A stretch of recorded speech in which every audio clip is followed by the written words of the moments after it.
Everybody good in the back? All right, welcome to Coach Heupel's Monday press conference. Coach will make an opening statement, and we'll go into questions as usual. Just raise your hand, and we'll get a mic to you. Coach. Hey, everybody. Obviously, this is why you come to Tennessee and want to be in this league. Got a big time matchup this weekend. Really excited. Obviously, game day, SEC Nation, the environment that will be here on Saturday. Really excited about that, and our players have earned the right to build to get to this point to play a game like this. So preparation is going to be critical in this one. Alabama's really good. Offense, defense, special teams. They got really good personnel in all three phases of the game, and will obviously be a huge test for us. But our players are excited, and this morning was good preparation. Need to have a great week of practice and get ready to play our best football. So open it up. Adam? A lot has been said about Tennessee, praise Tennessee in ways that have been praised before. How will you deal with the messaging to your team about how to handle those expectations? Yeah, the expectations that we should be concerned about are our own expectations. The reason our kids have gotten and continue to build and get better is because they've paid attention to the things that matter. This week, we got to prepare the right way. We got to practice well, and the playing part of it will take care of itself. So, the outside noise has no bearing on how we play, and let's go compete and be our best on game day. Austin? Will Anderson's such a disruptor. What impresses you about his game overall? Long, athletic. Is disruptive in the run game too. In the pass game, he's got the ability to play on an edge and cause havoc. And between their personnel being good enough to win a lot of one-on-one matchups, and then all their pressures and all their games up front, you got to do a really good job. In one-on-one matchups, and then you got to do a great job working together as all five guys. Rob? As a coach, how rewarding is it to, after the Florida game, one of the things that you were critical of your team was the 4-minute drill at the end of the fourth quarter. And then I'm sure they got some work on the practice field. You go out to LSU and you rattle off and take a half-inning drive in that same situation. What does that say about your squad? How good I like that we continue to get better. I told our players today, and I said at the end of last week too, our practices on the playing surface were really good last week. We continue to get better, is what good teams do throughout the course of the season. Their focus, their urgency, their energy are all things that led to us playing the way that we did last Saturday. And so points of emphasis that our coaching staff has every single week, being critical of yourself, continuing to challenge yourself and grow, take coaching, has allowed us to continue to grow. The 4-minute drill, really excited about the amount of time that we were able to chew up and eat on the clock. Still want to go finish that drive too and punch it in. But there were a lot of positives during the course of that drive. Physicality, playing with technique. Our running backs doing a really good job too. Mike, then Eric. Josh, Jalen McCullough, do you have an update on his status? No, I don't. We learned of it, really late yesterday, and as we gather more information, then I'll have more for you. Josh, the special teams really set the tone for obviously your offense and your team on Saturday. It's often the phase of the game is forgotten about, and how gratifying and satisfying is it that your special teams made such a difference? Yeah, 2 huge plays early in that football game. Brooksy being able to scoop that fumble up on the sideline. I don't think anybody understands how difficult of play that is, to be running full speed, have the ball come out last second, right on the sideline, be able to stay in, focus, catch it, get down and get hit. It's a great play by him. And then the punt return was a huge play too. And great to see D out there. We've talked about him. I've talked about him. I have great trust and belief in him, but for him to go out and do it right away was awesome to see for him and the 10 other guys on that unit. So special teams is going to be critical in this one. Field position's critical. Obviously, what they're doing with their punt returner is special, and we got to do a great job on all of our cover units. Wes? A couple of quick things, Josh. First off, the Staley Cedric Tillman question. How is he doing? I was wondering if that was going to be the second question or how deep we get in. Cedric's doing good. This is part of the reason why he had the surgery is to try to be back for this one. He's continuing to progress over the weekend, and so we'll monitor him. And at the end of the day, our medical team, like I said last week, our medical team and Cedric will make the right decision for him now and in the future too. And in terms of, regardless of what's going on with Jalen and all that, how do you feel about your depth situation there? We've seen a couple different guys there in that kind of strong safety spot. What are your options there? Yeah, we feel good about the guys that have played at that position. We have flexibility in the secondary. Guys have been trained to play multiple positions. So we'll see as the week unfolds here, but have great trust in all those guys. Vince? Just to follow up on that opening kickoff, how much of that, you said you guys had worked on that, how much of that was seeing what the right look on tape, and was the sun a factor, because it looked like the return was coming? I don't know, the sun might have been a factor.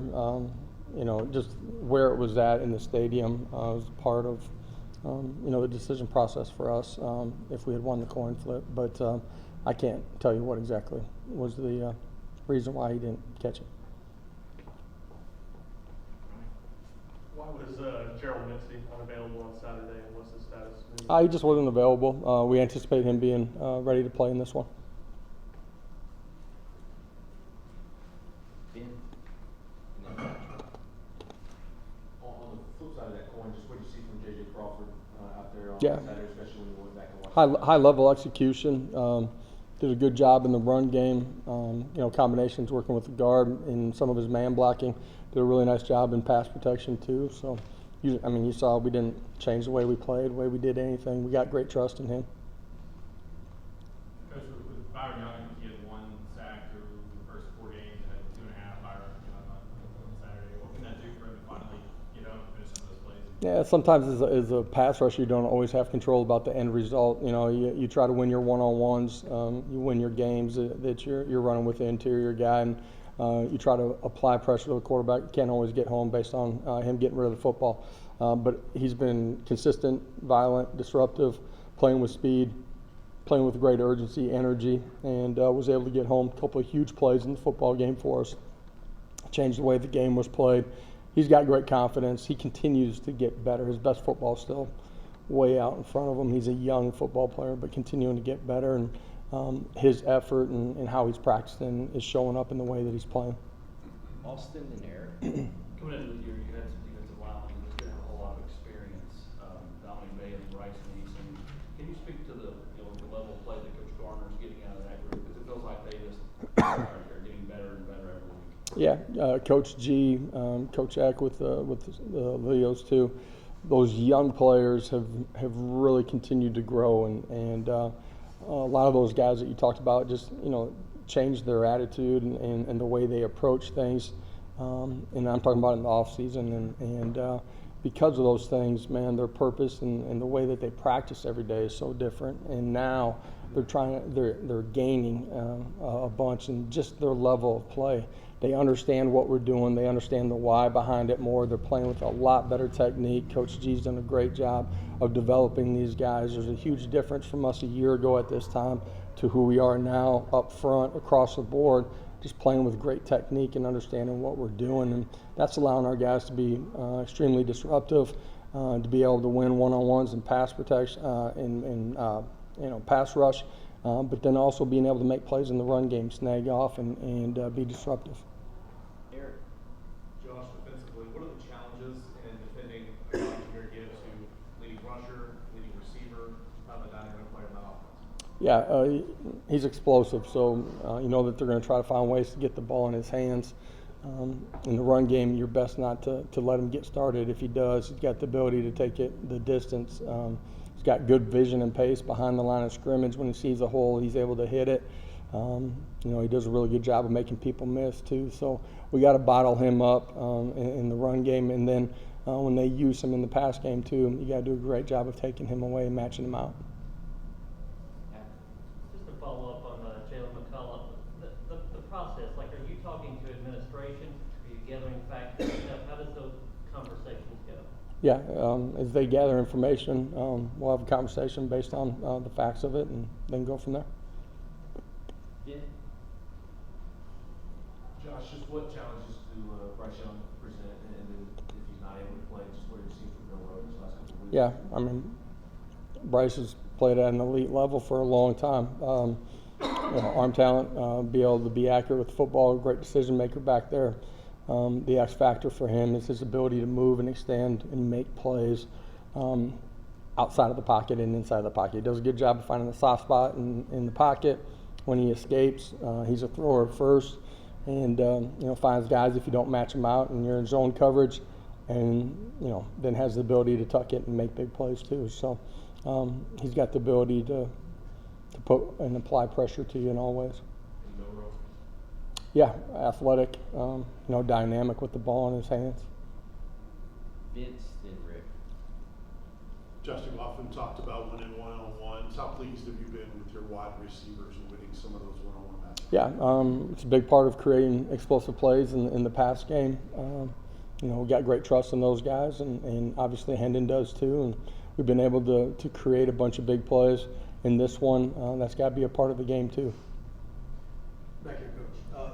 Being physical is one thing, but what's the mindset you have got to take going in to play a team that's had so much success over the years like they have? Yeah, I mean, for us, it's about us, and we look back at last year and the things that we did that hurt Tennessee. So prepare in a great way, practice well, and that will lead you to kickoff. And, we don't have to do anything extraordinary. We got to do the ordinary at a really high level, and then go late on the line and compete for 60 minutes. Wes, then Eric. Josh, when you see the past two games y'all played, opponents, these are regular big-time SEC opponents, have had to go for it on fourth down 10 times just to try to keep up with what y'all are doing offensively. Is that the kind of thing that you think can give your players confidence, knowing that, hey, like, they're doing this because they don't think that they can stop your offense? I think our players have gained confidence, because of the way that they continue to grow and the way they continue to play as much as anything. There's a lot of things that go into that. Our kids have been so much more consistent in their preparation, their habits, and getting to kick off the right way. That's got to be the focus for us right now. Everybody in the program is excited about Saturday afternoon, and I know our fan base is too. Great thing about being a fan is you get to enjoy the week of just the build-up. As competitors, coaches and players, man, it's about your routine, it's about your habits, it's about preparing the right way, and then we'll be ready to play. Eric. Alabama's defense, very aggressive. Obviously, it's an extended coach defense. On tape, what have you seen from them so far? Yeah, typical, great personnel. They're long, they're athletic at all positions. They're physical in their front seven. The ability to run sideline to sideline, which can cover things up. And then scheme-wise, you got to be able to handle everything from them. That's front variation, that's coverage. You got to be in sync with your front. That's in your run game, that's in your pass protections. And your wideouts and quarterbacks got to see the secondary the right way. Great test for us. They're a really good football team on that side of the ball in all three phases too. But it's one that we're excited about. Back to the point.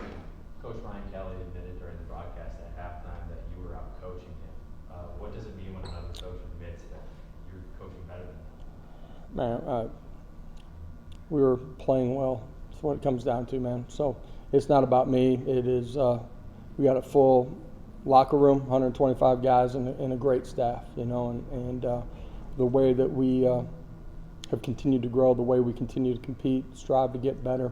That's why we're playing the way that we are. We've got to have a great week this week. All right. Thank you, Coach.